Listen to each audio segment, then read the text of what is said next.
కూర్చోండి ప్లీజ్, కూర్చోండి తమ్మి ప్లీజ్. తమ్ముడు కూర్చోండి, కూర్చోండి, చిన్న కూర్చోండి, చిన్న కూర్చోండి.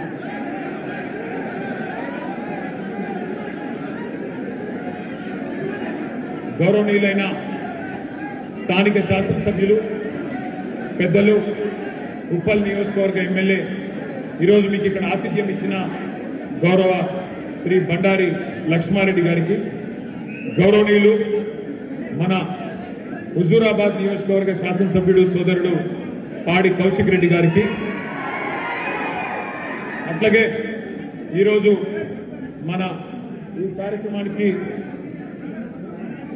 దగ్గరుండి ఏర్పాట్లు చూసుకున్న మా తమ్ముళ్ళు, పూర్వంలో విద్యార్థి విభాగంలో పనిచేసి ఆ తర్వాత పెద్దలు కేసీఆర్ గారి ఆశీస్సులతో చెప్పండి చెప్పండి చెప్పండి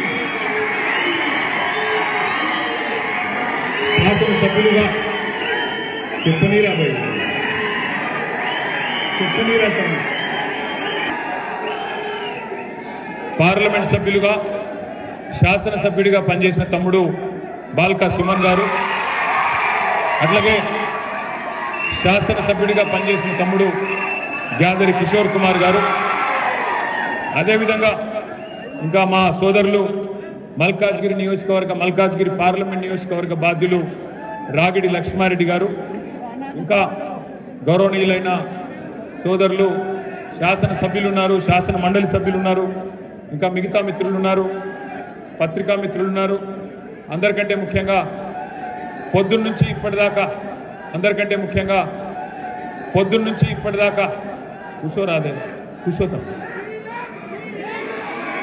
బాగుంది కూర్చో.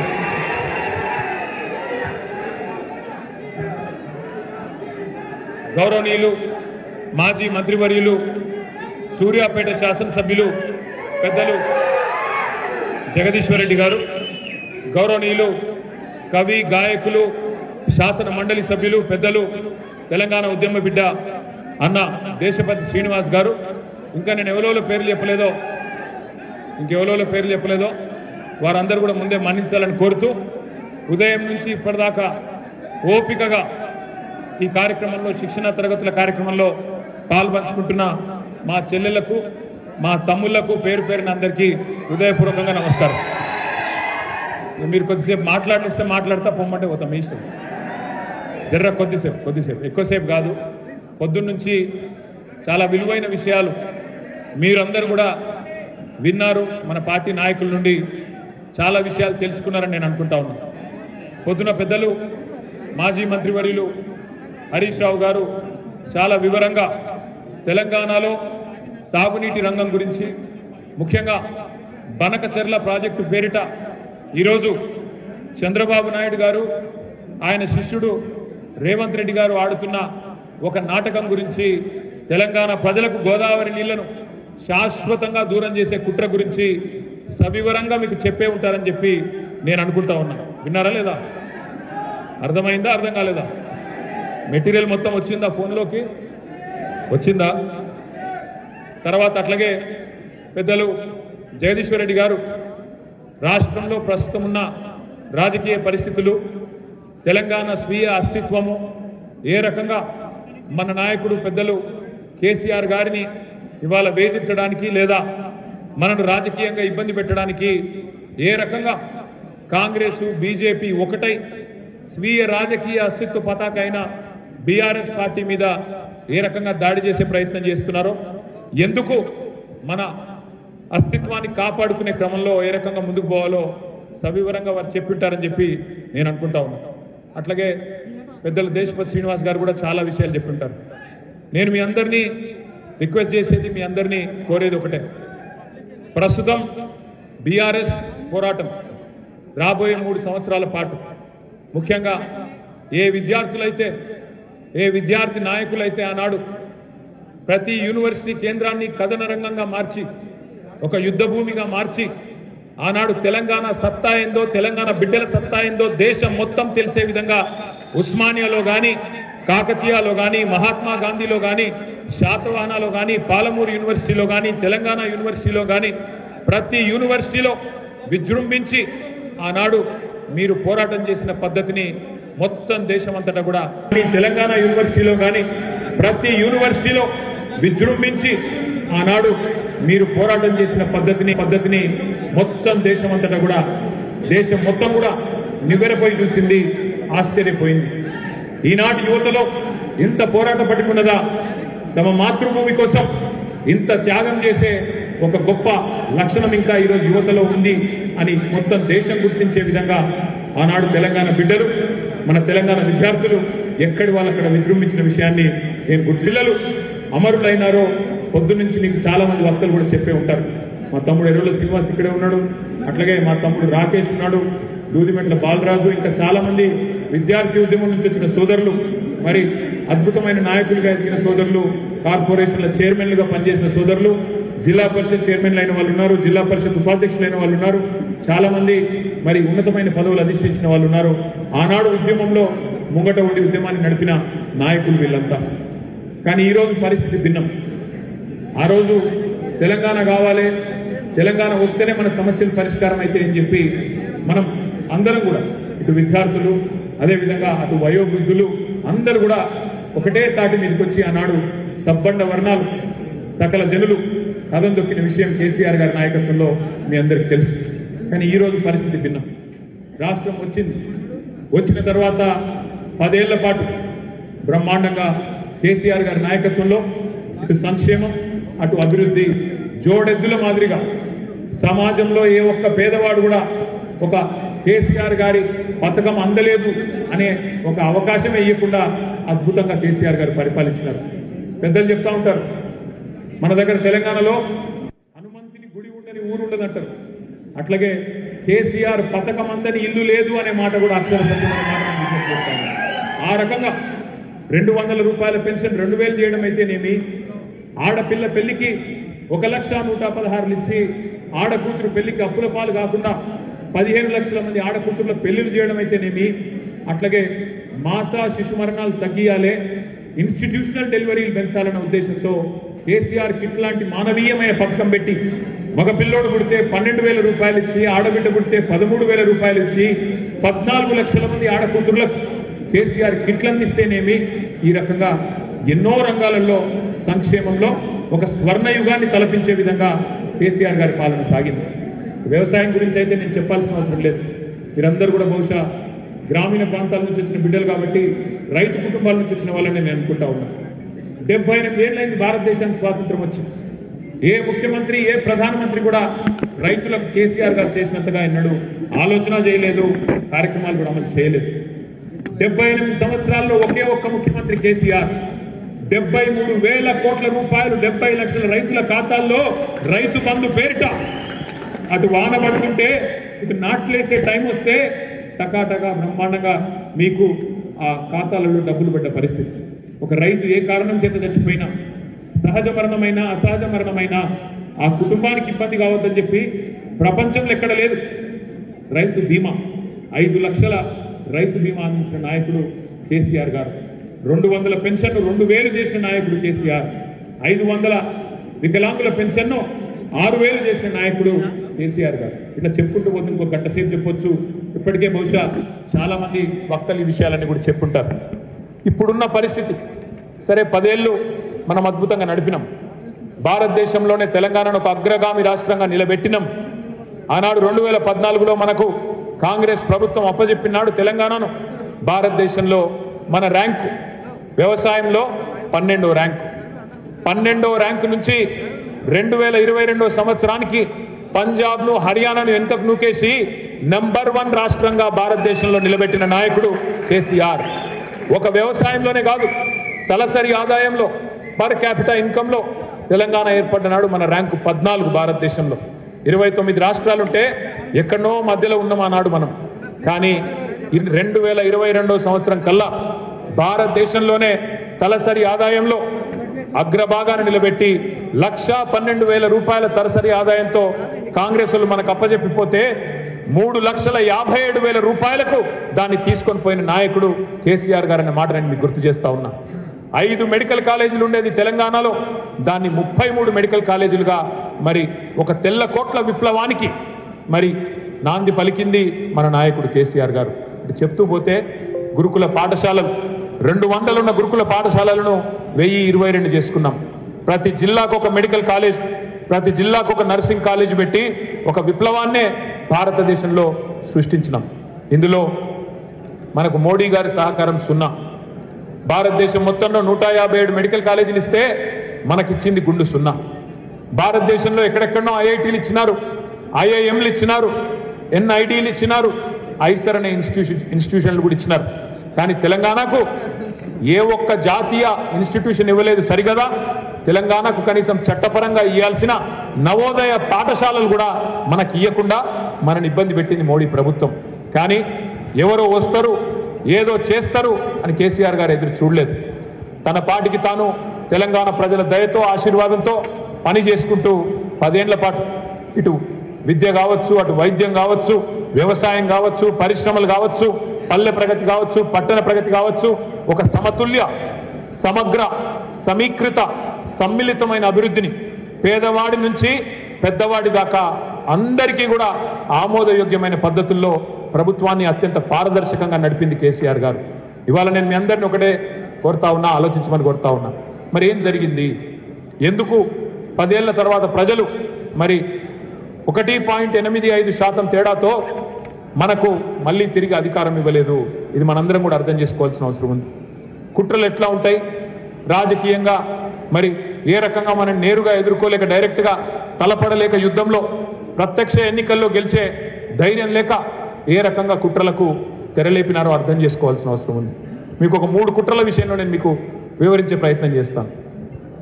కాళేశ్వరం అనే ప్రాజెక్ట్, మీ అందరి దగ్గర ఫోన్లు ఉన్నాయి నాకు తెలుసు. ఒక్కసారి మీరు ఫోన్ తీయండి, ఒక్కసారి ఫోన్లో గూగుల్ ఓపెన్ చేయండి. ఒక్క నిమిషం కోసం ఫోన్లో గూగుల్ ఓపెన్ చేసి, అందరూ రోజు వాడతారు కదా గూగుల్, అయితే గూగుల్ ఓపెన్ చేసి తెలుగు, ఒకవేళ తెలుగు లిపిలో ఉన్న వాళ్ళు తెలుగులో చేయండి, ఇంగ్లీష్లో ఉన్న వాళ్ళు ఇంగ్లీష్లో టైప్ చేయండి.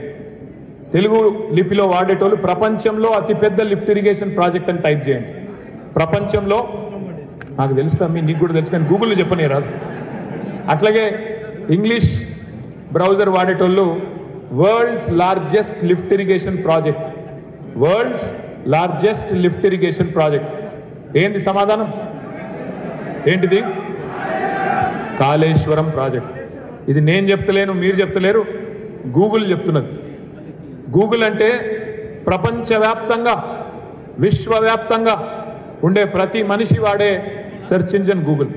అందులో ఇవాళ మీరు టైప్ చేస్తే ప్రపంచంలోనే అతిపెద్ద లిఫ్ట్ ఇరిగేషన్ ప్రాజెక్ట్ ఎక్కడ ఉంది అంటే మన తెలంగాణలో, మన భారతదేశంలో, మన నాయకుడు కేసీఆర్ గారు మన చిత్రాన్ని, మన తెలంగాణను ఒక ప్రపంచంలో హిమాలయం అంత స్థాయికి తీసుకుపోయి అక్కడ కూర్చోబెట్టిండు. ఏది? కాళేశ్వరం ప్రాజెక్ట్. కుట్ర ఎట్లుంటుంది అంటే రాజకీయ కుట్ర. కాళేశ్వరం కట్టిండు కేసీఆర్. కాంగ్రెస్ వాళ్ళు కట్టినట్టు ఒకటే ప్రాజెక్టును 40 ఏళ్ళు కట్టలేదు. లేదా ఇతరులు మాటలు చెప్పి జిల్లాలను దత్తత తీసుకుంటామని చెప్పి ఆ జిల్లాలు ముంచిన విధంగా ముంచే కార్యక్రమాలు చేయలేదు. ఒక తపస్సులాగా కాలంతో పోటీ పడుతూ 4 ఏళ్లలో కాళేశ్వరం పూర్తి చేసిండు కేసీఆర్ గారు. మరి కాళేశ్వరం పూర్తి అయ్యింది. పక్క రాష్ట్రాలను ఒప్పించి అంతర్రాష్ట్ర వివాదాలు లేకుండా, పంచాయతీలు లేకుండా గోదావరి నీళ్ళలో మనకు రావాల్సిన నీళ్ళని తీసుకుంటుంటే 45 లక్షల ఎకరాలకు నీళ్ళు ఇచ్చే ఒక అద్భుతమైన కార్యక్రమానికి ఎక్కడో టైలాండ్లో ఉండే ప్రాంతాలు కోదాడ, తుంగతుర్తి, సూర్యాపేట, అదేవిధంగా డోర్నకల్లు, మహబూబాబాదు, పాలకుర్తి, అక్కడి దాకా చివరి మడి దాకా తడి అందే విధంగా, టైలాండ్ దాకా నీళ్ళు అందే విధంగా, గోదావరి నీళ్ళు వచ్చే విధంగా రూపకల్పన చేసి రోజుకు 3 TMCలు ఎత్తిపోసే విధంగా. మీకు ఒక్క నిమిషం ఐడియా ఉండడం చెప్తా ఉన్నా. తెలంగాణ భౌగోళికంగా ఎట్లుంటుందంటే మన రాష్ట్రం ఇట్లుంటుంది, గుడిసెలాగా. ఒక గుడిసెలాగా ఇట్లా ఉంటుంది. ఒకవైపు నుంచి, ఒక వరుస నుంచి కృష్ణానది పారుతుంది, ఇంకో పక్క నుంచి గోదావరి పారుతుంది. భూభాగం అంతా పైకి ఉంటుంది. అంటే ఒకవేళ నీళ్ళు ఇవ్వాలి అంటే సాగునీరైనా తాగునీరైనా నీళ్లను ఎత్తి మనం లిఫ్ట్ చేసి పైన ఉన్న ప్రాంతానికి తీసుకొని పోవాలి. ఇట్లా ఉంటుంది తెలంగాణ. ఈరోజు కాళేశ్వరం అనే ప్రాజెక్ట్ ఏదైతే ఉన్నదో ఎక్కడి నుంచి తీసుకుంటున్నాం నీళ్లు? మనం 80 మీటర్లు, సముద్ర మట్టానికి 80 మీటర్ల పైనుంచి తీసుకొని దశల వారీగా ఆ నీళ్లను ఎత్తుతూ మల్టిపుల్ పంపింగ్ స్టేషన్ల ద్వారా 618 మీటర్ల స్థాయికి కొండపోచమ్మ సాగర్ దగ్గరికి తెచ్చి అక్కడి నుంచి ఇటు హైదరాబాద్కు తాగునీరు, హైదరాబాద్ మహానగరానికి తాగునీరు, మధ్యలో ఉండే వేలాది గ్రామాలకు తాగునీరు, లక్షలాది ఎకరాలకు సాగునీరు, అదేవిధంగా రాష్ట్ర వ్యాప్తంగా పెట్టే పరిశ్రమలకు పారిశ్రామిక అవసరాల కోసం మరి వాటికి కూడా నీళ్ళందించే ఒక బృహత్తరమైన మల్టీపర్పస్ ప్రాజెక్టు, ప్రపంచంలోనే అతిపెద్దదైన ప్రాజెక్టు కాళేశ్వరం. కాళేశ్వరం అంటే ఒక బ్యారేజీ కాదు, ఒక రిజర్వాయర్ కాదు, ఒక పంపింగ్ స్టేషన్ కాదు, ఒక కాలువ కాదు, ఒక ఆనికట్ కాదు. కాళేశ్వరం అంటే 3 బ్యారేజీలు, మేడిగడ్డ, అన్నారం, సుందిల్లా. కాళేశ్వరం అంటే 15 రిజర్వాయర్లు, రాజరాజేశ్వర సాగరు, రంగనాయక సాగరు, అన్నపూర్ణ, కొండపోచమ్మ, మల్లన్న, ఇంకా మల్కపేట రిజర్వాయర్, ఇట్లా చెప్తూ పోతే గంధమల్ల, బస్వాపూర్ 15 రిజర్వాయర్లు. కాళేశ్వరం అంటే 19 పంపింగ్ స్టేషన్. పంపింగ్ స్టేషన్లు అంటే మన వాళ్ళకు సింపుల్గా అర్థమవుతుంది.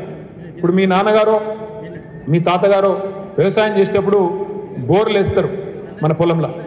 బోర్ వేసినప్పుడు మరి భూమి లోపలికి వెళ్ళి నీళ్లు పైకి గుంజాలంటే 3 HP 5 HP మోటార్ పెడతారు. అట్లాగే మరి 80 మీటర్ల కాడ ఉన్న నీళ్లను 618 మీటర్ల కాడికి తీసుకుపోవాలంటే అది కూడా రోజుకు 2-3 TMCల నీళ్ళు ఎత్తిపోయానంటే పవర్ఫుల్ మోటార్లు కావాలి. ఒక TMC నీళ్ళు అంటే ఎంత అంటే, ఒక మీకు అందాజ కోసం చెప్తున్నా, ఒక TMC అంటే హైదరాబాద్లో మీరు అందరూ హుస్సేన్ సాగర్ చూసే ఉంటారు కదా, చూసినా లేదా? ట్యాంక్ బండ్ హుస్సేన్ సాగర్ చూసారు కదా. హుస్సేన్ సాగర్ కెపాసిటీ 1 TMC అంటే రోజుకు కాళేశ్వరం నుంచి ఎత్తిపోసే కెపాసిటీ ఎంత అంటే రోజుకు 3 హుస్సేన్ సాగర్ల పట్టే నీళ్లు 80 మీటర్ల కాడ లేపి 618 మీటర్ల కాడికి తీసుకుపోయే ప్రాజెక్టు కాళేశ్వరం. గంత పెద్ద ప్రాజెక్ట్ అది. మరి గన్ని నీళ్ళని ఎత్తాలంటే ఎంత పెద్ద మోటార్లు కావాలి, ఎంత పెద్ద పంపులు కావాలి. ఒక్కొక్క పంపింగ్ స్టేషన్లో, పంప్ హౌస్లో ఒక్కొక్క పంపు 140 మెగావాట్లు. మనం పొలంలో పెట్టుకునేది 5 HPలు 3 HPలు, ఇదేమో మెగావాట్లు. ఒక్కొక్క పంపు 140 మెగావాట్లు. అట్లాంటి ఒక్కొక్క పంపింగ్ హౌస్లో 12 ఉంటాయి, 21 ఉంటాయి. ఆ స్థాయిలో పంపింగ్ చేసే కెపాసిటీ ఉండే ఒక బృహత్తరమైన ప్రాజెక్టు. కాంగ్రెస్ వాళ్ళ కనీసం కల్పనలో కూడా ఆలోచన చేయలేని ప్రాజెక్టు కాళేశ్వరం. అట్లాంటి ప్రాజెక్టు కేసీఆర్ గారు కట్టింది. మరి కట్టినాక ఏం చేయాలి? ఇటు కాంగ్రెస్ అంటే మనసున పడతలేదు, అటు బీజేపీ అంటే మనసున పడతలేదు. మళ్ళా కేసీఆర్కు రైతులు ఓట్లేస్తారు, మళ్ళా కేసీఆర్ గారు ముఖ్యమంత్రి అవుతాడు, మళ్ళా గులాబీ జెండా ఎగురుతుంది, ఎట్లన్నా చేసి వీళ్ళని బదనాం చేయాలి అని చెప్పి ఒక దుకాణం స్టార్ట్ చేశారు. ఏం మొదలు పెట్టినరు? కాళేశ్వరం అంటే 1,00,000 కోట్ల కుంభకోణం, 1,00,000 కోట్లు మింగినరు, 1,00,000 కోట్లు పోయినాయి అని మొదలు. ఒకరోజు కేసీఆర్ గారు డైరెక్ట్గా అడిగిండు, అసెంబ్లీలో హరీష్ రావు గారు అడిగిండు, అరే మేము ఖర్చు పెట్టిందే 80,000 కోట్లు, ఇప్పటిదాకా ప్రాజెక్టు పూర్తయింది, నీళ్ళు రానేవట్టే, 80,000 కోట్ల ప్రాజెక్టులో 1,00,000 కోట్ల కుంభకోణం ఎట్లయితుంది రా భయ్ చెప్పుర్రి అంటే అప్పటి నుంచి మళ్ళీ తెల్లారి నుంచి వర్షం మార్చింది. అట్లా కాదు, అవినీతే కాదు, ఇలా చాలా వేరే జరిగినాయి అని వేరే రకంగా ఈ ప్రాజెక్టును బద్నాం చేయడానికి ప్రయత్నాలు ప్రారంభించింది. నేనైతే బలంగా నమ్ముతున్నా. ఈరోజు నేను ఇదివరకు కూడా చెప్పినా, ఇప్పుడు కూడా చెప్తున్నా, ఏం చేయాలనో తెలియక అధికారం కోసం గడ్డి కూడా తింటది కాంగ్రెస్ అవసరమైతే. అందుకే నా అనుమానం అయితే ఈరోజు కూడా ఖచ్చితంగా మేడిగడ్డ బరాజులో కూడా ఈ లుచ్చా కాంగ్రెస్ పార్టీ ఏదో చేసింది అనేది నా అనుమానం. ఈరోజు అక్కడ కాళేశ్వరం దగ్గర ఆడ కింద ఆడు ఉన్నారులే కొంతమంది మనుషులు, వాళ్ళ మనుషులతోని మరి ఏం పెట్టినరో ఎట్లా పెట్టినరో కానీ చాలా మంది రైతులు కూడా చెప్పిండ్రు. తర్వాత ఆ 2 పిల్లర్లు ఏవైతే కుంగినాయో కొద్దిగా, ఆ 2 పిల్లర్లు కుంగితే శబ్దం వచ్చింది, ఏదో పేలిన శబ్దం వచ్చింది అని చెప్పి కూడా ఆ ప్రాంత రైతులు అప్పుడే చెప్పింది. కానీ మనం పెద్దగా పట్టించుకోలే అన్నాడు. మనం ఎలక్షన్ల హడావుడిలో ఉన్నాం, అక్టోబర్లో జరిగింది 23లో, మనం హడావుడిలో ఉన్నాం, మనం పట్టించుకోలేదు. కానీ ఎంత హడావుడి చేసింది కాంగ్రెస్ బీజేపీ అంటే, దున్నపోతూ ఈనింది అని కాంగ్రెస్ వాడు అనగానే దుడ్డని కట్టేయమని బీజేపీ ఉరికొచ్చాడు. మీరు చూడండి, ఆడ పోతాడు రాహుల్ గాంధీ, పోతాడు రేవంత్ రెడ్డి, పోతాడు. ప్రతి బ్రిడ్జ్ మీద మీరు చూస్తే ఎక్స్పాన్షన్ జాయింట్లు అనేటివి ఉంటాయి. ఇంజనీరింగ్ చదువుకున్న పిల్లలకు మీకు తెలుసు, ఎక్స్పాన్షన్ జాయింట్లు అంటారు. వాటి అంటే ఏంది? ఎండాకాలంలో ఎప్పుడైనా సరే రోడ్డు ఏమవుతుంది అంటే కొద్దిగా తార్ రోడ్డు ఉంటే అది కొద్దిగా ఎక్స్పాండ్ అవుతుంది, అప్పుడు కొద్దిగా దానికి వెసులుబాటు ఉండాలి. అట్లే చలికాలంలో చలి ఎక్కువ ఉన్నప్పుడు కొద్దిగా దగ్గర అవుతుంది తారు, కాబట్టి కొద్దిగా స్పేస్ ఇస్తారు ఇంజనీరింగ్ టెక్నికల్. ఆ ఎక్స్పాన్షన్ జాయింట్ ఏదైతే ఉండేనో బ్రిడ్జ్ మీద దాన్ని పట్టుకొని చూసినావా ఎంత పెద్ద అవినీతి ఇంత పెద్ద పర్రె పడ్డది చూసినావా అని కాంగ్రెస్ వాడు రాహుల్ గాంధీ రేవంత్ రెడ్డి మాట్లాడుకుంటారు. ఇక వీళ్ళకు మించిన ఇంజనీర్లు ప్రపంచంలో ఎవడు లేడు. వీళ్ళు అనుడు ఆలస్యం, వీళ్ళు అన్నరో లేదో ఆరోపణ చేసినరో లేదో తెల్లారే దిగినరు బీజేపీ వాళ్ళు ఎన్టీఎస్ఏ వాళ్ళు వచ్చిండ్రు టీం. కనీసం నీళ్ళలకు దిగలే, కనీసం అక్కడ ఎట్లుందో సాయిల్ టెస్టింగ్ చేయలే, శాంపుల్ తీసుకోలే, 48 గంటలనే రిపోర్ట్ ఇచ్చేసింది ఏదో జరిగిపోయింది కుంభకోణం లంబకోణం. అంటే ఎట్లుంటుంది కుట్ర, రాజకీయ కుట్ర అంటే ఇంత పెద్ద ప్రాజెక్టు కట్టి ఇంత అద్భుతంగా రైతులకు నీళ్ళు ఇచ్చి ఇంత అద్భుతంగా హైదరాబాద్ మహానగరానికి ఇంకో 50 ఏళ్ల దాకా మంచిళ్ళ గోస లేకుండా చేసి ఇంత అద్భుతంగా తెలంగాణలో భవిష్యత్తులో ఎవరు పరిశ్రమలు పెట్టాలన్నా మరి అద్భుతమైన ఒక ప్రాజెక్టు డిజైన్ చేసి దాని మొత్తం నీళ్ళన్నీ కూడా మీ కాళ్ళ ముంగట కళ్ళ ముంగట కనబడేటట్టు చేస్తే దాన్ని మరిపించడానికి 1,00,000 కోట్ల కుంభకోణం అని ఒకడు, పర్రెవట్టింది ఏదో అయిపోయిందని ఇంకొకడు, ఇంత పెద్ద కాళేశ్వరం ప్రాజెక్టు మొత్తం మునిగిపోయింది, కాళేశ్వరం కూలేశ్వరం అయిపోయింది అని ఇంకొక సన్నాసి రోజు మాట్లాడుతూనే ఉంటాడు. వాళ్ళకి తెలుసు ఏం జరగలేదని తెలుసు. 3 బ్యారేజీలు, 15 రిజర్వాయర్లు, 19 పంపింగ్ స్టేషన్లు, 100 కిలోమీటర్ల గ్రావిటీ టన్నల్స్, 1000 కిలోమీటర్ల ప్రవాహ కాలువలు, ఇవన్నీ కూడా ఇంటాక్ట్గా ఉన్నాయి. ఒక్క బ్యారేజ్ మేడిగడ్డ బ్యారేజ్లో 85 పిల్లర్లు ఉన్నాయి. ఆ 85లో 2 పిల్లర్ల కాడ కొద్దిగా కుంగింది తప్ప అది కూడా ఏం కొట్టుకపోలేదు, ఏం పూర్తిగా ఇది కాలేదు. మొన్న పెద్దలు జగదీశ్వర్ రెడ్డి గారు తనంతట తానుగా చొరవ తీసుకొని సీదా కారు ఎక్కిండు, ఒక డ్రోన్ పెట్టుకున్నాడు, బయలుదేరిపోయిండు కొంతమందిని వేసుకొని పోయి మొత్తం షూటింగ్ చేసిండు. ఏది ఎక్కడనైతే కుంగింది కుంగింది కొట్టుకపోయింది అని చెప్పి కాంగ్రెస్ వాళ్ళు బదనాం చేస్తున్నారో అక్కడికే పోయి కారు అక్కడనే ఆపి అక్కడనే దిగి ఇగో ఇక్కడనే జరిగింది ప్రమాదం కానీ ఏం కాలేదు బ్రహ్మాండంగా ఉన్నది మేడిగడ్డ అని చెప్పే ప్రయత్నం చేసింది. ఇంకొక మాట కూడా నేను చెప్తా ఉన్నా, 500 సంవత్సరాల్లో ఎన్నడూ రాని వరద కాళేశ్వరానికి 28 లక్షల క్యూసెక్కుల వరద 2022లో వచ్చింది. మేడిగడ్డకి ఏం కాలేదు. మొన్నటికి మొన్న లాస్ట్ ఇయర్ ఇదే టైంకు, పోయిన సంవత్సరం ఇదే టైంకు 10 లక్షల క్యూసెక్కుల వరద నీరు వచ్చింది, ఏం కాలే మేడిగడ్డకు. కానీ ఈ రోజు కూడా వరద నీరు మంచిగా పోతూనే ఉన్నది, అన్ని గేట్లు ఎత్తితే ఇబ్బంది లేదు. కానీ ముఖ్యమంత్రి రోజు మాట్లాడతాడు కాళేశ్వరం కూలేశ్వరం అయిపోయింది, కాళేశ్వరం కట్టిన వాళ్ళని ఉరి తీయాలి. ఎందుకు తీయాలి ఉరి? మీ లెక్క 40 ఏళ్ళు కట్టనందుకు ఉరి తీయన్నా, మీ లెక్క రైతులకు నీళ్ళు తీయకుండా ఏడిపించినందుకు ఉరి తీయన్నా, మీ లెక్క నల్లగొండలో ఒక్కొక్క పిల్లల్ని ఒక్కొక్క పిల్లగాన్ని పుట్టకుండానే చంపేసినందుకు ఫ్లోరోసిస్ వ్యాధితో ఉరి తీయాలనా? ఎవరిని ఉరి తీయాలి? ఇట్లా మాట్లాడుకుంటూ పోతే ఎన్నో విషయాలు ఉన్నాయి. నేను మీ అందరినీ ప్రార్థించేది ఒకటే, మీరు గమనించండి, ఆలోచించండి. రాజకీయ కుట్రల్లో భాగంగా మొదలేం చేసిండ్రు? ఒక దిక్కేమో బదనాం చేసిన మొదలుపెట్టిండ్రు. కాళేశ్వరం పేరు మీద ఇంకో దాని పేరు మీద విపరీతంగా బదనాం చేసిండ్రు. ఆ తర్వాత రెండోది ఏం చేసిండ్రు? మనం అధికారంలోకి రావాలంటే ఏం చేయాలి అని ఆలోచన చేసిండ్రు. చేసి నోటికి ఎంత వస్తే అంత చెప్పాలి. ఇక మా సింధు కూర్చొని ఉన్నది ఎదురుగా. ఈ అమ్మాయి ఆనాడు తెలంగాణ నిరుద్యోగులతో పాటు ఆనాడు ఈ అమ్మాయి సింధు రెడ్డి అందరూ టీఎస్పీఎస్సీ ఆనాడు గ్రూప్ 1 పేపర్ లీక్ అయినప్పుడు మన ప్రభుత్వానికి వ్యతిరేకంగా పోరాటం చేసిన నాయకురాలలో సింధు కూడా అగ్రభాగాన ఉన్నది. ఆ రోజు ఇట్లాంటి పిల్లలందరినీ రెచ్చగొట్టిండ్రు. ఆ రోజు పిల్లలందరికీ ఏం చెప్పిండ్రు?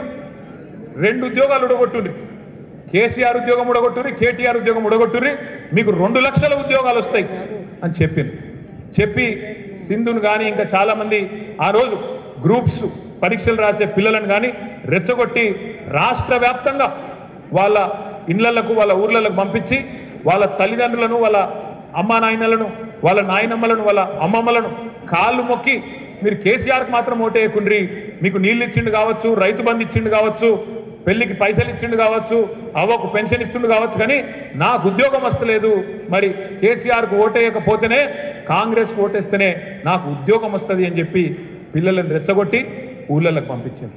అట్లాగే నోటికి ఎంత వస్తే అంత ఇష్టమైన హామీలు. కేసీఆర్ 2000 పెన్షన్ ఇస్తుండు కదా, నేను 4000 ఇస్తా. కేసీఆర్ 4000 ఇస్తుండు కదా, నేను 6000 ఇస్తా. కేసీఆర్ రైతు బంధు 10,000 ఇస్తుండు కదా, నేను 15,000 ఇస్తా. కేసీఆర్ లగ్గానికి 1,00,000 ఇస్తున్నాడు కదా, నేను తులం బంగారం కూడా ఇస్తా. కేసీఆర్ కళ్యాణ లక్ష్మి పెళ్ళి అయినాక వస్తున్నది, మీరు లగ్న పత్రిక పెట్టుకోండి, నేను వెంటనే మీకు అదే రోజు తులం బంగారము 1,00,000 రూపాయలు మీ అకౌంట్లో ఇస్తా. ఇక రైతులనైతే 1 కాదు 2 కాదు, ప్రతి పంటకు 500 బోనస్ ఇస్తా, మీకు ఒక్కొక్కలకు 2 లక్షల రుణం మాఫీ చేస్తా, అర్జెంటు గురుకుండ్రి 2 లక్షలు తెచ్చుకోండి అని చెప్పి రెచ్చగొట్టి నోటికి ఎంత నరం లేని నాలుగు కదా, ఎటు పడతాడు తిరుగుతుంది కదా, ఎటు పడతాడు మాట్లాడినరు. మొత్తానికి బీసీ డిక్లరేషన్ అని, ఎస్సీ డిక్లరేషన్ అని, ఎస్టీ డిక్లరేషన్ అని, రైతు డిక్లరేషన్ అని, యువజన డిక్లరేషన్ అని, స్కూటీలని లూటీలని ఏదో ఒకటి చెప్పి మొత్తానికైతే గద్దెల పడ్డారు. ఇక్కడ కుట్రలు ఎట్లుంటాయని చెప్తున్నా అంటే, నేను నీ ప్రభుత్వాన్ని ఎట్లన్నా పడగొట్టాలి అనే ఆలోచనతో పూర్తి అవగాహన ఉంది. వాళ్ళకి లేదని కాదు, అసెంబ్లీలో ఉన్నారు లేరని కాదు, ఈ రాష్ట్ర ఆర్థిక పరిస్థితి తెలియదని కాదు, ఇక్కడ ఉద్యోగాలు ఎన్ని ఖాళీగా ఉన్నాయో తెలుసు, ఎన్ని ఉద్యోగాలు కేసీఆర్ ప్రభుత్వం ఇచ్చిందో తెలుసు. 2,32,000 ఉద్యోగాలకు భర్తీకి కేసీఆర్ ప్రభుత్వం శ్రీకారం చుట్టిందని తెలుసు. అందులో 1,54,000 ఉద్యోగాలు, 1,62,000 ఉద్యోగాలు నింపిందని తెలుసు. అయినా భారతదేశం మొత్తంలో ఎక్కడా ఏ ప్రభుత్వం కూడా ఇన్ని ఉద్యోగాలు ఇవ్వలేదని కూడా తెలుసు. కానీ రెచ్చగొట్టాలని చెప్పి ఒక్కొక్క వర్గాన్ని రెచ్చగొట్టుకుంటూ పిల్లలను 2 లక్షల ఉద్యోగాలని, కౌలు రైతులను 22 లక్షల మంది కౌలు రైతులకు ఉత్తరాలు రాసి అందులో చెప్పినారు, కేసీఆర్ మిమ్మల్ని పట్టించుకుంటలేడు, మా ప్రభుత్వం రాగానే కౌలు రైతులకు అస్సలోళ్ళకి ఎంత ఇస్తామో పట్టదారులకు మీకు కూడా అట్లే రైతు బంధు ఇస్తాం, 10,000 కాదు 15,000 ఇస్తామని చెప్పి నమ్మబలికి ఇలా మోసం చేసి ఇక్కడ దాకా వచ్చినారు. ఇదంతా ఎందుకు చెప్తా ఉన్నా అంటే, ఇప్పుడు జరుగుతున్న వర్తమాన రాజకీయం మీకు అర్థం కావాలి అంటే, ఇప్పుడు జరుగుతున్న కుట్రలు అర్థం కావాలి అంటే, ఏ రకంగా కుట్రపూరితంగా ప్రజల మనసు ఖరాబ్ చేసిందో మనం అర్థం చేసుకోవాల్సిన అవసరం ఉన్నది. ఈరోజు బనకచర్ల విషయంలో జరుగుతున్నది కూడా మామూలు విషయం కాదు, మామూలు ఆట కాదు. మొన్ననే ఒక కాంగ్రెస్ ఎమ్మెల్యే చెప్పిండు, మీరు చూసే ఉంటారు, ఇవాళ తెలంగాణలో మొత్తం పనులన్నీ చంద్రబాబు నాయుడు గారి కోవట్లే చేస్తున్నారు అని చెప్పి ఒక కాంగ్రెస్ ఎమ్మెల్యేనే మొన్ననే స్పష్టంగా చెప్పిండు. ఇలా అది అక్షర సత్యం. ఎందుకంటే అసలు పెద్ద కోవట్టే మన ముఖ్యమంత్రి రేవంత్ రెడ్డి. చంద్రబాబు నాయుడుకు అతిపెద్ద కోవట్టు ఎవరైనా ఉన్నారా ఇవాళ తెలంగాణలో అంటే రేవంత్ రెడ్డి గారు. అందుకే గోదావరి నీళ్లను పూర్తిగా వాళ్ళకి అప్పచెప్పే విషయంలో కానీ, చంద్రబాబు గారు లేవమంటే లేసుడు, కూసోమంటే కూర్చునే విషయంలో కానీ ఇవాళ చాలా స్పష్టంగా రేవంత్ రెడ్డి గారు ఒక ఎజెండా ప్రకారం పోతా ఉన్నారు. మనం ఆలోచించుకోవాల్సిన అవసరం మన మీదనే ఉన్నది. ఇవాళ మన మీద జరుగుతున్నది ఒక రకమైన దాడి కాదు, ముప్పేట దాడి జరుగుతున్నది.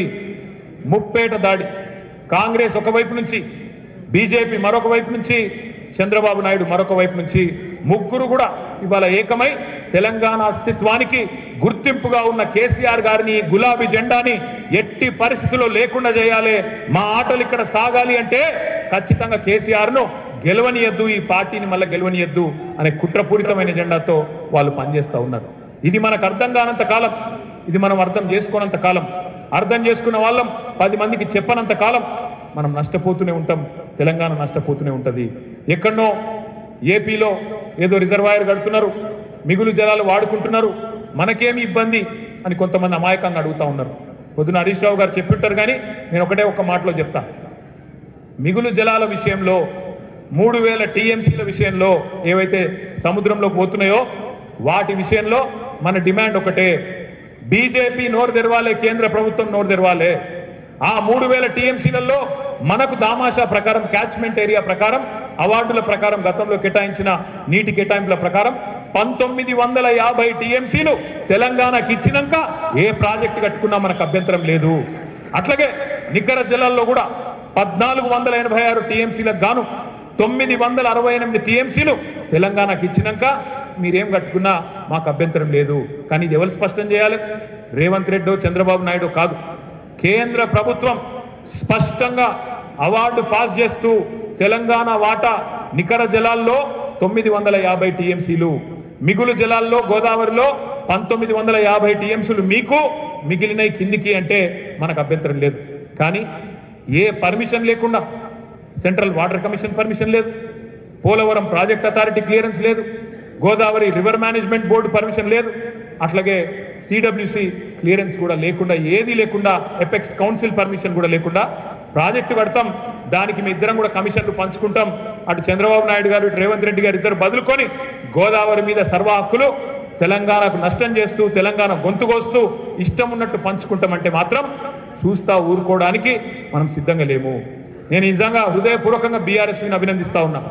మీరు గత వారం 10 రోజులుగా ఒక్కొక్క కాలేజీకి పోయి ఒక్కొక్క స్కూల్కు పోయి బనకచర్ల ప్రాజెక్టు గురించి మీరేదైతే అద్భుతంగా వివరించి విడమర్చి చెప్తున్నారో హృదయపూర్వకంగా నేను మీ అందరికి కూడా అభినందనలు చెప్తా ఉన్నా. ఈ పోరాటాన్ని కొనసాగించాలని నేను ప్రార్థిస్తా ఉన్నా. అవసరమైతే పోస్ట్ కార్డుల ఉద్యమం తీసుకుందాం, అవసరమైతే ఆన్లైన్ పిటిషన్ స్టార్ట్ చేద్దాం, కేంద్ర ప్రభుత్వం నోరిప్పేదాకా, స్పందించేదాకా. ఎందుకంటే చంద్రబాబు నాయుడు గారు అనుకుంటున్నారు కేంద్రం జుట్టు నా చేతిలో ఉంది, రేవంత్ రెడ్డి నా శిష్యుడు, నా చెంచాగాడు, నేను ఎట్లా చెప్తే అట్లా చేస్తాడు, కాబట్టి నేను ఇష్టం ఉన్నట్టు చేసుకోవచ్చు అని చంద్రబాబు నాయుడు గారు అనుకుంటున్నారు. కానీ ఆయన మర్చిపోతున్నాడు తెలంగాణ ప్రయోజనాలు కాపాడడానికి కేసీఆర్ ఉన్నాడు అనే మాట మర్చిపోతా ఉన్నాడు. ఖచ్చితంగా కేసీఆర్ ఉన్నాడు, మనందరం ఉన్నాం. ఒక్కొక్కరం ఒక కేసీఆర్ లాగా ఉద్యమించాల్సిన బాధ్యత కూడా మన మీదనే ఉన్నది. కుట్రలు అని నేను అన్నా, కుట్రలు ఆగిపోలేదు, మనం అధికారం పొంగనే ఆగిపోలేదు. ఇప్పుడు చూడండి ఏం జరుగుతూ ఉందో. 18-20 నెలలైంది. ఇదే కాంగ్రెస్ వాళ్ళు కదా డైలాగులు కొట్టింది, 100 రోజుల్లో 6 గ్యారెంటీలు అమలు చేస్తాం, 100 రోజుల్లో 106 అయినా అక్కడ పొడిచే సూర్యుడు ఇక్కడ పొడిచినా 4000 పెన్షన్ ఇస్తానది మనం కాదు కదా. ఇదే రేవంత్ రెడ్డి, అదే బట్టి గారు, అదే కోమటిరెడ్డి వెంకటరెడ్డి వీళ్ళే చెప్పిండ్రు. కానీ ఇవాళ నువ్వు అడిగినావు అనుకో, ఏమాయమా 6 గ్యారెంటీలు 100 రోజులు అంటే 600 రోజులు అయిపోయాయి, ఏం సంగతి అంటే మరి వాళ్ళకు సమాధానం లేదు. అందుకే ఏం చేయాలి, ఒకరోజు కాళేశ్వరం మీద విచారణ ఒక కమిషన్, ఇంకొక రోజు గొర్రెల స్కామ్ అదొక కథ, ఇంకో కొన్ని రోజులు ఇంకో కథ, ఏది ట్యాపింగ్ ఇదో కథ. ఇక ట్యాపింగ్ విషయం కూడా మీకు చెప్పాలి ఒక ముచ్చట, ఎట్లుంటాయి కుట్రలు అంటే. నిన్న మొన్న రేవంత్ రెడ్డి గారు చెప్పిండు, మీరు చూసిండ్రో లేదో, ఢిల్లీలో చాలా గొప్ప మాట చెప్పిండు. ఏమన్నాడు, ట్యాపింగ్ చట్ట వ్యతిరేకమేం కాదు, అన్ని ప్రభుత్వాలు చేస్తున్నాయి, మేము కూడా చేస్తున్నాం అని చెప్పిండు. ఇంకో మాట అన్నాడు, గొప్ప మాట. ఏమంటాడు ఆయన, ఏమో ఇప్పుడు కూడా అధికారులు చేస్తుండ్రేమో, నాకేం తెలుసు అంటే ఆయన ప్రభుత్వంలో అయితేనేమో అధికారులు చేస్తారట, ఆయన ప్రభుత్వంలో ట్యాపింగ్ చేస్తేనేమో అధికారులు చేస్తారట, అదే కేసీఆర్ ప్రభుత్వంలో అయితేనేమో కేసీఆర్ కేటీఆర్ ఇద్దరు కలిసి చెవులకు పెట్టుకొని వింటారట. ఇంతకంటే హాస్యాస్పదమైన మాట ఉంటుందా? ఓదికు పోలీసు వాళ్ళే చెప్తున్నారు ఈ ట్యాపింగ్లో పసలేదు మన్ను లేదురా నాయన, అనవసరంగా ఆగమవుతారు అని చెప్పి రేవంత్ రెడ్డికి చెప్తుంటే కూడా ఇంటలేడు ఆయన. సరే ఆయన అంటే ఇంటలేడు, కానీ ఇవాళ తెలంగాణ ప్రజల దృష్టి మళ్ళించేందుకు 6 గ్యారంటీల మీద అడగకుండా 420 హామీల గురించి యాదికి రాకుండా చేసేందుకు ఒక అద్భుతమైన కథ కనిపెట్టింది. ఎవరో హీరోయిన్ల ఫోన్లు ట్యాప్ అయిపోయినాయి. ఏమవుతుంది దాంతో? ఇవాళ రేపు ఏమవుతుంది, ప్రతి ఒక్కరి దగ్గర ఫోన్ ఉన్నది, ఆ ఫోన్లో కావాల్సినంత డేటా ప్లాన్ ఉన్నది, ఉన్నాయి అందరికీ ఉన్నాయి. ఏం చేయాలి మరి? తెల్లారులేస్తే ఆ యూట్యూబ్లో పోవాలి, వాడిని వీడి తిట్టా, వీడిని వాడి తిట్టా, దానికి కూడా థంబ్నెయిల్ పెట్టా, ఆ థంబ్నెయిల్ మనం వస్తా, వానికి పైసలు పోను, మనకు టైంపాస్ కాదు, ఇంతే తప్ప వచ్చేదేం లేదు. మీరు చూడండి థంబ్నెయిల్ మీద ఏం పెడతాడు, జగదీష్ రెడ్డి ఇప్పుడే కదా కత్తి పట్టుకొని నరికేసిండు అంటాడు. అది వచ్చి చూస్తే జగదీష్ రెడ్డి గారు నరికింది లేదేం లేదు, మాట్లాడిండు అంతే. దానికి జగదీష్ రెడ్డి ఊచకోత, ఊరిని నిజంగానే ఉన్న చంపిండేమో మా జగదీష్ అన్న అని మనం వచ్చి చూడాలి. చూస్తే అందులో ఉంటే ఏం లేదు, వానికి మాత్రం వాని ఖాతాలో పైసలు పడుతూ ఉంటాయి యూట్యూబ్ అని. నేనేమంటున్నా అంటే దీనివల్ల మనకు వచ్చిన నష్టమేం లేదు. మనకు రాజకీయ పార్టీగా తాత్కాలికంగా కాంగ్రెస్ పార్టీకి టైంపాస్కు కాలక్షేపానికి వనికొస్తుండొచ్చు, డైవర్షన్ గేమ్ ఆడుతందుకు వనికొస్తుండొచ్చు, కానీ నష్టం జరుగుతున్నది తెలంగాణ ప్రజలకు, మన కుటుంబాలకు.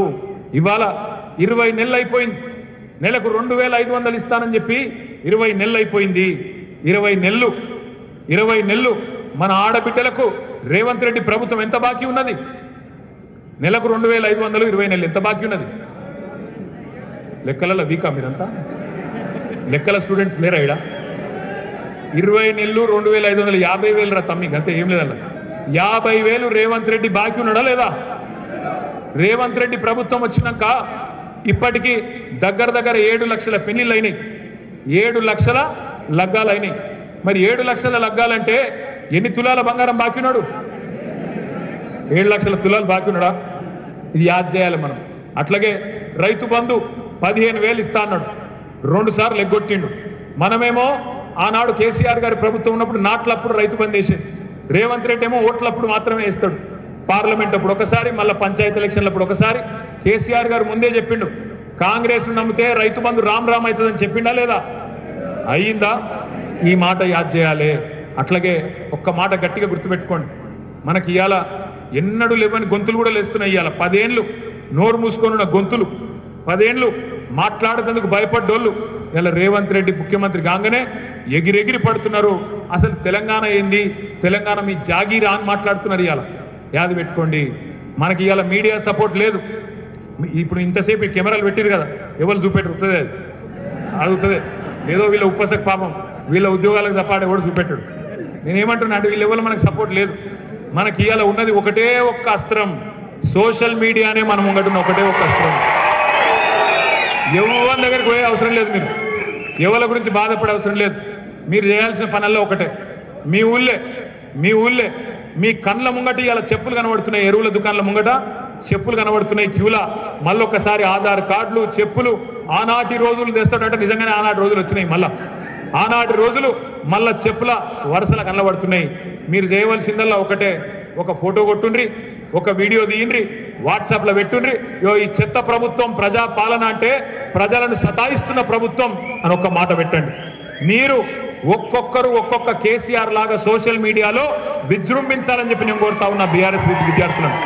ఒక రిక్వెస్ట్ మీ అందరితో, మర్చిపోండి. మన పేపర్లలో ఫోటోలు ఇస్తారు, టీవీలలో చూపెడతారు, మర్చిపోండి, చూపెట్టరు. వాళ్ళు డిసైడ్ అయిపోయింది. మొన్న జగదీష్ అన్న మంచిగా చెప్పిండు, ఇప్పుడు రాష్ట్రంలో మీడియా సంస్థలు పనిచేస్తలేవు. మన క్యారెక్టర్లు ఖతం చేసే స్లాటర్ హౌజులు కొన్ని పనిచేస్తున్నాయి.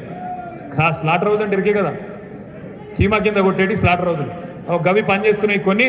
వాటి గురించి మీరు రంది పెట్టుకోకుండా, అలా చూపెట్టినా చూపెట్టకపోయినా మీ చేతుల్లో మీ ఫోన్లో ఉన్న అస్త్రాన్ని వాడండి. ఆ వాట్సాప్ను, ఆ కెమెరాను, ఆ వీడియోను వాడండి. ఎక్కడ సమస్య ఉంటే అక్కడ తీసి గ్రూప్లో పెట్టమని చెప్పి నేను కోరుతా ఉన్నా. రెండోది అదే చెప్తున్నా. ఇప్పుడు మీరు ఒకటి యాద పెట్టుకోండి. నాకు తెలుసు ఇవాళ రేపు పోలీసు వాళ్ళు ఏం పని చేస్తారో నాకు కూడా తెలుసు. పోలీసు వాళ్ళు చేయాల్సిన పని చేస్తలేరు. పోలీసు వాళ్ళు ఇవాళ ఏం పని చేస్తున్నారా అంటే, ఏ మండలంలో, ఏ ఊర్లో ఏ టీఆర్ఎస్ పిల్లగాడు ఏం పోస్ట్ పెడుతున్నాడు వానికి ఫోన్ చేసి ఎట్లా బెదిరియాలి, ఏ సెక్షన్ల కింద కేసులు పెట్టాలి, ఎట్లా బెదిరించి గొంతు నొక్కాలి, ఇదే పనిలో ఉన్నారు. నాకు తెలుసు ఎంత నికృష్టంగా తయారైంది ఈ రాష్ట్రంలో పోలీస్ అంటే. మొన్న మా తమ్ముడు గెల్లు శ్రీనివాసు, అదేవిధంగా తమ్ముడితోని కొంతమంది విద్యార్థి సోదరులు, మరి నా మీద ఎవడో అడ్డంగా గిట్లనే ఈ స్లాటర్ హౌస్ వాడు అడ్డంగా ఇష్టం ఉన్నట్టు పెడితే, నేను ఎక్కడో ఉన్న వేరే దేశంలో, నాకు తెలియని కూడా తెలియదు, ఆడ ఏం పెట్టిండు నేను చూడడం కూడా చూడలే, చూసి నెత్తి కూడా ఖరాబ్ చేసుకోలే. వీళ్ళు చూసిండ్రు, ఆవేశపడ్డరు, పోయి కొద్దిగా నిరసన చెప్తే వీళ్ళని తీసుకుపోయి జైల్లో పెట్టాలి అర్జెంటుగా అని చెప్పి కోషిష్ చేసింది. సరే, మన టీఆర్ఎస్ లీగల్ సెల్ ఉన్నది, బ్రహ్మాండంగా పనిచేస్తున్నది. ఏ ఒక్కళ్ళని కూడా జైల్లోకి పోనీయకుండా ఆ రోజు మొత్తం అందరినీ కూడా కాపాడే ప్రయత్నం బలంగా చేసింది. అయితే ఎంత ఘోరం అంటే, సరే గెల్లుసీని జైలుకు పోలేదు, ఒక 4 తమ్ముళ్ళు జైలుకు పోయినరు. వాళ్ళు పాపం కొంత ఇబ్బంది పడ్డారు 15-16 రోజులు. కానీ వాళ్ళని కూడా మన లీగల్ సెల్లే బయటికి తెచ్చింది. ఎంత ఘోరంగా ఉన్నది తెలంగాణలో పోలీస్ వ్యవస్థ అంటే. గెల్లు శ్రీనివాస్ ఇక్కడ అరెస్ట్ అయ్యి పోలీస్ స్టేషన్లో ఉన్నాడు. ఆయన ఇంటికి పోలీసు వాళ్ళు పోతారు. ఆయన భార్య శ్వేత, ఆ అమ్మాయి ఇంట్లో ఉంటే ఆ అమ్మాయిని పోయి ఫోన్ ఇవ్వండి నేను సెర్చ్ చేస్తున్నామన్నారు. ఆ అమ్మాయి కూడా చదువుకున్న అమ్మాయి కాబట్టి నిలదీసింది. ఏ సెక్షన్ కింద అడుగుతున్నావు ఫోను, ఎందుకు ఇవ్వాలి ఫోను, నేను ఇయ్యపో అన్నారు. ఇయ్యపో అంటే ఆ అమ్మాయి మీద కేసు పెట్టి 3 రోజులు తిప్పుతా ఉన్నారు. ఏం కేసు పెట్టింది ఎరికేనా? శ్వేత మీద అటెంప్ట్ టు మర్డర్ కేసు పెట్టింది. Attempt to murder. ఫోన్ ఇయ్యా అంటే ఇంట్లో ఉన్న అమ్మాయి, ఆమె రోడ్డు మీదకి రాలే, ఎవరిని ఏమి అనలే, ఎవరిని కొట్టలే, చెంప మీదకి వెళ్ళి కొట్టలే, కనీసం గీరను కూడా గీరలే. Attempt to murder case. నేను అడుగుతా ఉన్నా ఈ రాష్ట్ర డీజీపీని, ఈ రాష్ట్ర హోంమంత్రిని, మెడకాయ మీద తలకాయ ఉండే పని చేస్తుండ్రా? మెదడుల బుర్ర ఉందా? అన్నం తింటుండ్రా, గడ్డి తింటుండ్రా అని అడుగుతున్నా ఈ రాష్ట్ర పోలీసులు. ఎట్లా పెడతారండి నాకు అర్థం కాదు. ఒక ఆడకూతురు మీద, ఇంట్లో ఉండే ఆడకూతురు మీద అటెంప్ట్ మర్డర్ కేసు పెడతారా? మీకు అసలు మెదడు ఉందా అని అడుగుతున్నా ఈ రాష్ట్ర పోలీసులకు. చదువుకున్నారా? ఇష్టం ఉన్నట్టు రేవంత్ రెడ్డి బానిసల్లాగా, కట్టు బానిసల్లాగా ప్రవర్తిస్తారా? అట్లాగే ఒక తమ్ముడు సోషల్ మీడియాలో యాక్టివ్గా ఉంటాడు, నల్లబాలు అనే పేరుతో, శశిధర్ గౌడ్ ఆ పిల్లగాడి పేరు. ఆ పిల్లగాడు ఒక పోస్టుకు రీట్వీట్ కొట్టిండు. 20 రోజులు జైలు పంపించింది రేవంత్ రెడ్డి ప్రభుత్వం. నేను రాహుల్ గాంధీని అడుగుతున్నా, ఏ త్వరలో దాగున్నావు రాహుల్ గాంధీ, ఆలోచించుకో. బయటనేమో దేశమంతా రాజ్యాంగం పట్టుకొని తిరుగుతున్నాడు, మొహబ్బత్ కి దుకాన్ అని. నేను అడుగుతున్నా రాహుల్ గాంధీ గారు, ఇదేనా నీ మొహబ్బత్ కి దుకాన్? ఇంట్లో ఉన్న ఆడబిడ్డ మీద అటెంప్ట్ మర్డర్ పెట్టడమేనా మొహబ్బత్ కి దుకాన్? ఒక రీట్వీట్ కొడితే ఒక పిల్లగాడి మీద కేసు పెట్టి 20 రోజులు జైలుకు పంపడమేనా మొహబ్బత్ కి దుకాన్? దమ్ము లేదా?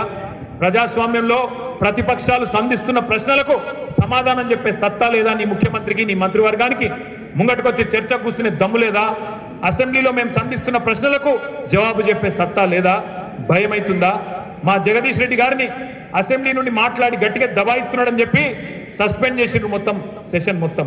ఇదేనా నీ మొహబ్బత్ కి దుకాణం? నేను అడుగుతా ఉన్నా. దయచేసి మిమ్మల్ని నేను ఒకటే కోరుతా ఉన్నా, ఎక్కువ టైం ఏం లేదు అనుకుంటే 3 ఏళ్ళు, కానీ ఆఖరి సంవత్సరం మొత్తం ఎలక్షనే ఉంటుంది. అంటే నికరంగా మిగిలింది 2 ఏళ్ళు. వీళ్ళ ఆట అంతా ఇంకా 2 ఏళ్ళు. ఎవడెవడైతే పోలీసోడు అధికారి ఎక్కువ ఎగురుతుండో వాళ్ళకి నేను ఒక్కటే చెప్తున్నా, గుర్తుపెట్టుకోండి, అధికారం ఎవరికి శాశ్వతం కాదు.